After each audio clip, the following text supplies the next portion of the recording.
again, welcome to the section 2 for this course. So in this section, we'll try to understand different tools and platforms that we use while designing products, digital products. So in this particular lecture, we'll start with the tools that are majorly used across all companies and by the freelancers and designers to design products. I think this screen might be, disturbing for you, so I'll remove my video and you can just focus on the platforms and tools I'll just try to show you. Yes, I think this is much better. So we'll start with the design tools that we use. So Sketch, Adobe XD, Figma, and Miro are one of the most important ones that I use or I use to design products. Right now, Figma is the most important one if you ask anyone. So Figma is one of the tools that you might know while entering this industry. The rest of the tools you can compromise with. You can know a little bit of them or fundamentals of them, but Figma is the most important tool. So I'll not go more deeper into Figma, but I'll show you that how does Figma look. So this is like when you download Figma, this is the main screen that you get to see, and then here you can create a new design file. And basically I'm just trying to show you the interface of how the screen looks. And here you have different frame tools, shapes you can draw, or text you want to enter, you want to comment, you want to do colors, the alignment and positioning, the rotation part. So for example, if I have created a website, so this is how the design for that website looks. So all of this is created using these simple tools till the end of that. Regarding other tools, I used to uh, design my products using Adobe XD, but now it is discontinued, meaning that it is no longer supported by Adobe. But if you have the older version or any existing version, you can still use it to design products. But I will prefer to use Figma over Adobe XD. Other tools like Sketch and Miro. Sketch is basically designed only for Mac OS. It cannot be used on Windows. So if you are a Mac user and if your team is using only Mac, then you can use Sketch too for designing products. But Sketch is more of like, collaborating and designing tool at the same time. So it can do both the parts. And Miro, what I used to do with Miro is I like to do wireframing with Miro, but now it has increased its capabilities. Like you can collaborate, you can draw stories, user boards, the empathy diagrams, and even final UI can be created with Miro. So this was all about the tools that we can use. In the next lecture, we will see the different other type of collaboration tools or any other supporting tools that we use in our design process.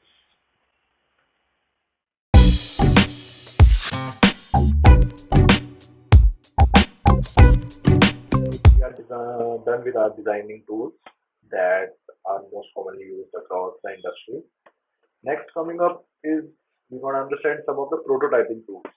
Honestly, I don't use any of them, but if you're working in a team or an organization which uses them, you need to learn basic fundamentals of these softwares or these tools. It's not a difficult task. If you know one of the design tools, you can more probably get in touch with prototyping tools in a day or so. So I just combined the list of three majorly used prototyping tools like InVision, Marvel, or Framer. These are basically used to convert your screens or the static screen designs into prototypes so that it can actually represent the final product, the final digital product that users gonna use. So this was all about the prototyping tools. There are also the tools like, as I mentioned, if you are working in a team, not you are not working as a freelancer, but rather you are working in a team, you need some collaboration tools like for brainstorming ideas, to present your ideas, to collaborate on different user maps, user personas, everything you need to collaborate on. So there are some collaboration tools specifically designed for designers, UI/UX designers. So Notion is one of the latest amongst them. Zeppelin is also one of them, and Figma is basically a collaboration tool provided as a part of the Figma software. So Figma is already included in the Figma software. So if you, as I told you in the Figma part, if you can see, you go to the home, you can just, instead of clicking on the design file, you can click on the Figma board. So basically you can just open this board and it will provide you with a lot of tools, notes, sticky notes, stickers, text, and you can use these tools to collaborate with your team, and these files can be shared. So then multiple team persons can collaborate and work on the similar project.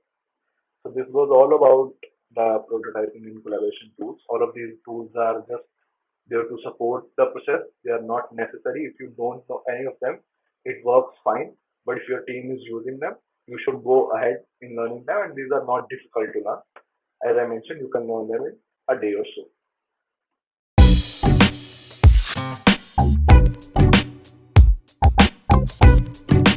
So we are done with the design tools and the supporting prototyping and collaboration tools that a designer, as a designer, you can use. But next up, there are some inspiration platforms that even a fresher, a beginner, or an experienced designer looks for. So basically, you know how to design with these tools. You know what to design with the complete design process with that we're gonna discuss in the next lecture.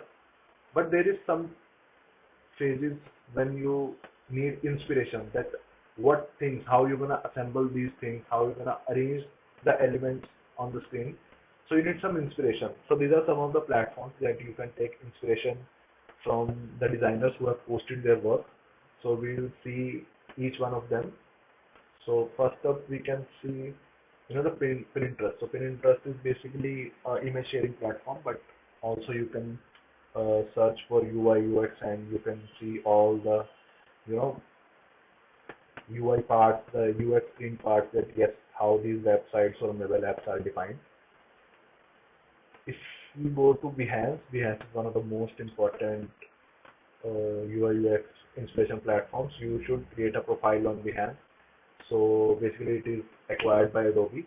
So Behance is one of the most, when you need to share your portfolio with someone, with a team, or with your client if you are working as a freelancer, Behance should be your first choice. So you can create your portfolio, upload your project, and then share your link to the client of respective teams. So Dribble is also one of them. Behance and Dribble are majorly, specifically designed for UI UX designers. They are designed for other designers too, but UI UX is one of the most important part of these websites. Awards is like, somewhat different from Behance and Dribble. Awards is basically just for the websites, not for mobile apps or anything other digital products. And websites which are not basic, websites which are more advanced, which are more, complex in design. So if you are interested in that part, you can go to www.awards.com, awards.com, and you can take inspiration from them. So this was all about the tools and platforms part. We'll end this section here, and in the next section we'll start with the design process.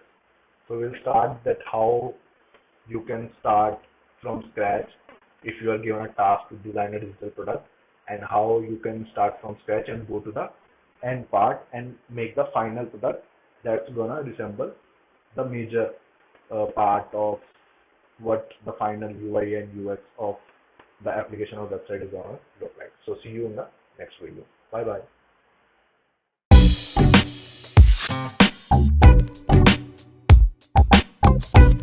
Welcome back again. Today we're gonna, discuss the complete design process from beginning to the end. That how do we design a product, which steps do we need to follow, and what are the main 5 steps that we follow while designing a website or a mobile app or any other digital experience product for the users. So any design process includes of 5 basic steps that we're going to discuss. These include the empathize, the define part, the ideate part, the prototype part, and the test part. So empathize is basically considered understanding users. Define is that defining the users that we have discussed. Then Ideate is basically brainstorming all the ideas that we have for our digital experiences. Prototype is basically bringing those ideas into reality using mockups, high fidelity mockups or low fidelity mockups. And then testing part is testing these digital products that we have created on Figma or any other tool with real users and getting their feedback and improving our prototype if there is chances of any. So in the upcoming lectures, we'll discuss each stage one by one in a little more detail.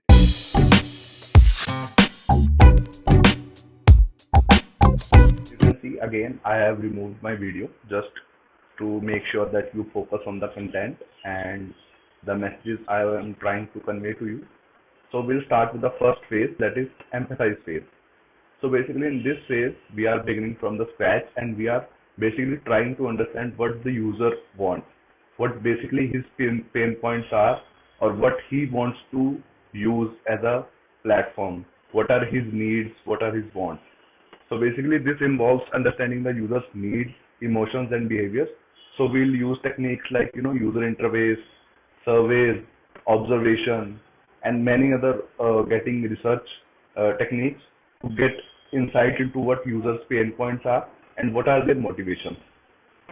So basically in this phase, we are trying to get a deep understanding of the target audience to inform our design process effectively, that what will be our approach to design and what will be the basic components or features or functionalities that we're going to use in our app.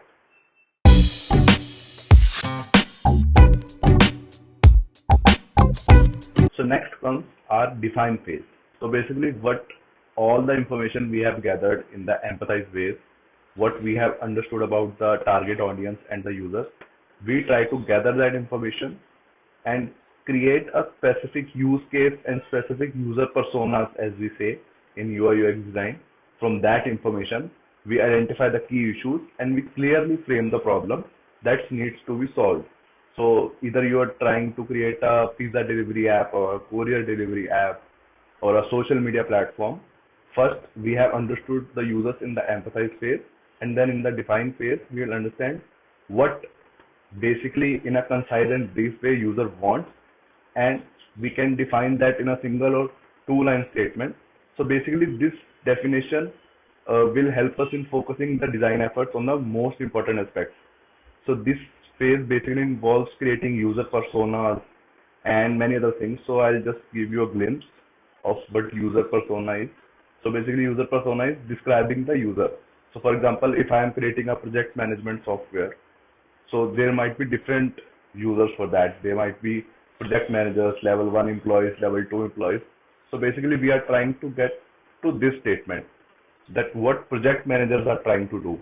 They are the topmost user working with clients and sales team to fetch new projects. They need a platform where they can create new projects, align resources, and have a glance of all his or her ongoing projects along with other relevant information. So basically this statement allows us to define what we're gonna design and what components, what information we're gonna show on our platform or the digital experience we are designing.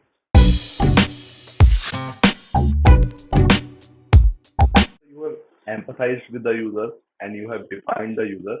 Next comes the ideate part, the ideate phase. So in this phase, what we are trying to do is that we just gather all the team, all the designers team around, and we start brainstorming ideas that how can the actual product look like. So we'll generate a wide range of potential solutions to the defined problem. We'll brainstorm ideas without judgment. So you can just expect and you can just say the worst to worst idea and the best to best idea without having a fear of any judgment. And this phase encourages creativity and often involves collaboration to come up with innovative concepts that can later be refined. So we are just trying to draw a rough picture or a rough sketch as you would do on a paper to try to build and present that how the final product will look like.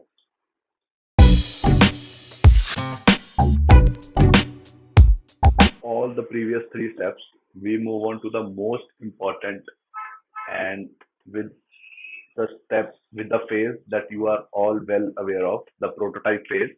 In this phase, basically, we are trying to do what the world sees. We are trying to create tangible prototypes that represent the proposed solutions. These prototypes can range from low fidelity to high fidelity mockups. And the major goal here is to quickly visualize and test the concept to gather feedback and validate whether the solutions are addressing the user needs effectively or not. So just to give you a glimpse of what these are, just like we have for the project manager, we have created these wireframes. These are nothing but just text and different shapes.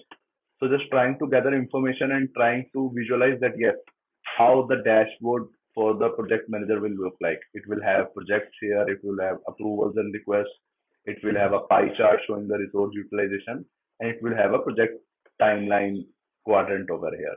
So just basic shapes and basic text, no formatting, no designing, nothing. Just assembling or arranging different elements and items for the information that we want to visualize on the dashboard. These are basically wireframes, or you can say low fidelity mockups. Prototype also includes the high fidelity mockup. So when we go to the high-fi mockups, we can see that we start with what high-fi mockups are. So we have defined the font, we have defined the colors, we have defined the box shadow, the background colors, the icons, everything. So after defining the structure and all in wireframing part, we will move on to the color and icons and typography part. So basically, this part is just the UI component of a whole design process. So everyone would see that they start creating these things from the beginning. This is just a part of a phase of the complete design process. That is the prototype part. But the design process is itself is a complete 5-step process, and every designer needs to follow this step to create an effective and accessible solution for all the users they are trying to target.